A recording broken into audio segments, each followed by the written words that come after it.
Hey, Nathan here. Welcome to the first tutorial for the PGL2D series. And in this video we're going to create our project and we're going to work on the structure. So in your Visual Studio, go to New Project and we're going to do a Windows class library. And call it PGL2D or whatever you want to call your 2D game library. And click OK. So this is going to be a very quick video, just adding all the folders we need and discussing the overall structure of our library. So we can go ahead and just delete this class it generated. We don't need that.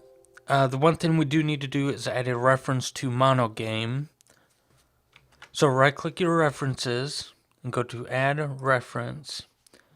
And if you haven't browsed to it yet, if you have not done this yet, the path is in, if you're running 64-bit Windows, it's C, Program Files x86, Monogame v3.0, Assemblies, Windows, and then monogame.framework.dll is the one you want to use. So I'm just going to add that and click OK. So now that that is added, we can use everything that Monogame has, like Vector 2, Texture 2D, all that stuff. So now let's work on the folders a little bit. So let's right-click the project and go to Add Folder. And let's name this folder Collision. And these folders are going to separate similar classes together. Like there's multiple collision classes that are going to go in that collision folder. So let's go to Add New Folder. Game. Let's add another folder. Game Object. So we'll have a updatable game object, we'll have a freezable game object, we'll have all sorts of game objects. Let's go to Add New Folder. Input. We will have an input system, we'll have an input map, extensions on the mouse and keyboard to kind of help us work on those states a little bit better.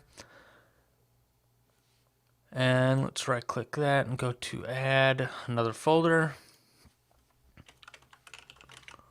Screen system. This isn't being used in the paddles tutorial, but a screen system would be used for, we have our game screen, that's where you play your game. Then we have a menu screen where you can go you have several options like play game, options, view, controls, that kind of thing. And the last thing we want to do is add a utility folder. Now this folder will be used for extensions if we want to extend functionality that a class exists. For example, if we want to extend the Texture 2D class. So this is the overall structure of our initial PGL2D. This is the alpha version and what the paddles tutorial will be using. So next tutorial we will be looking at the iCollidable. We will start looking at the game object stuff. iCollidable, iMovable, iRemovable, iHideable, and iFreezable will be the first several interfaces we're going to add. So I'll see you next time.